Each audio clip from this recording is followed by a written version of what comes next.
Ole Olson here along with my good friend Jeff Cranford. Good to be with you. And by the way, before you launch here, Yeah. I want to say thank you to Dwayne and Nancy McNett.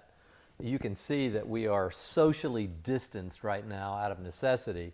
And so they have been so gracious to allow us to be in their home. Dwayne and Nancy, thank you for this. We really appreciate it. Normally, we're not even able to meet in our studio now, and we would have been too close together anyway. So sorry to interrupt there, but I wanted to give a little shout out to the McNetts. Lovely home. Great to be here. Jeff, today we're going to look at the notion of gifts and stewardship and look at and try to tease out the fact that we've been called to be stewards of what we've been given. And I know you're a modest man, but I think anyone who could play on a professional tour of any kind was given a gift of talent to play golf. And so talk to me about when you recognized you had that gift and how long it took you to develop that as a gift and what you did in terms of dealing with that gift. Well, on a personal basis, I mean, I did have an aptitude. I mean, it was kind of, you win the city championship and then you kind of move out and then you'd win something a little bit bigger and then you kind of move out. But in terms of natural gifting, yeah, for sure. There was a natural gifting. But then, of course, as I look back at my career, if you can even call it that, I look at guys that had naturals, and Freddie Couples always comes to mind because he does it so effortlessly and so beautifully. Now, have I stewarded my gifts to use golf as a platform? I think so, yeah. But I certainly don't put myself even close to a category of some of those guys that have had a long career. And like we mentioned last week, Bernard Longers of the world and the Tiger Woods of the world and all those guys, they've really stewarded it well, for sure. Well, I'm clearly not, in terms of being gifted with golf like you are, but I sense that golf is a platform that we can use. I use it, well, I'm admitting this, and the people that have known me for a long time, I use it at my golf club. Sure, with absolutely. with my golf buddies. We use it in links all the time in terms of... the very essence of the core of our ministry. We are a golf ministry, which is really strange. And so I may not be very good at it, but I can use it as the medium to get to where we want to go. But it brings up that other question, which is, if we have a gift, we just can't let it sit there.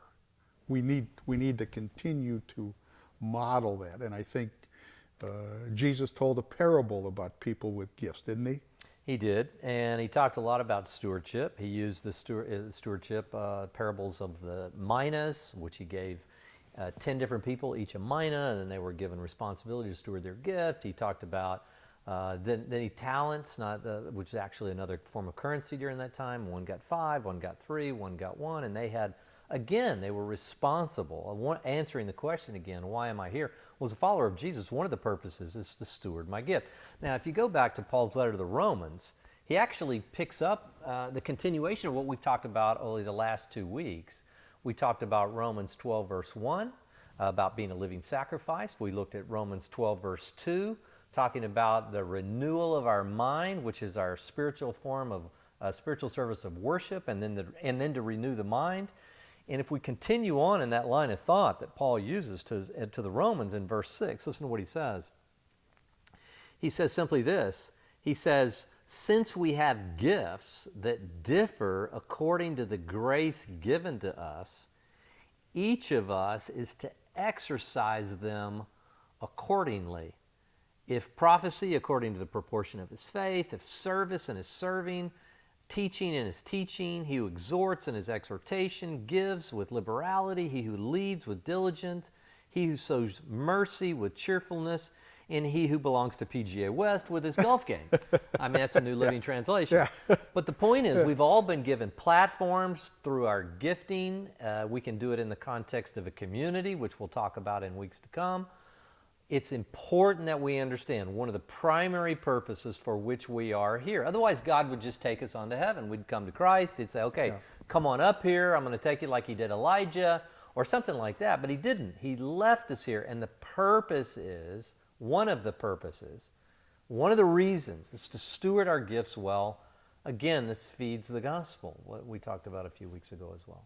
So Jeff, I understand the principle, but how do I find out what my gifts are? I mean, that's the question that I keeps going around, and I keep asking God, tell me what you want me to do. Show me. I meet men and women in the context of links. I meet them all the time. And they've never been asked to do anything. But you know what? Fundamentally, there is a lack of connection to missional community. Let me be clear. A lot of times you will struggle to find your gift unless you are in a fighting unit, not fighting flesh and blood, but against powers and principalities and spiritual forces. Once you get in that battle, your gifts will become evident to those around you. It necessitates community, which I think we can let's just choose to look at this next week, and we'll talk about one of our purposes is to connect with community. Great teaser, Jeff. A great preview. I know they'll be back for that. Thanks for being with us, folks. We'll see you next week.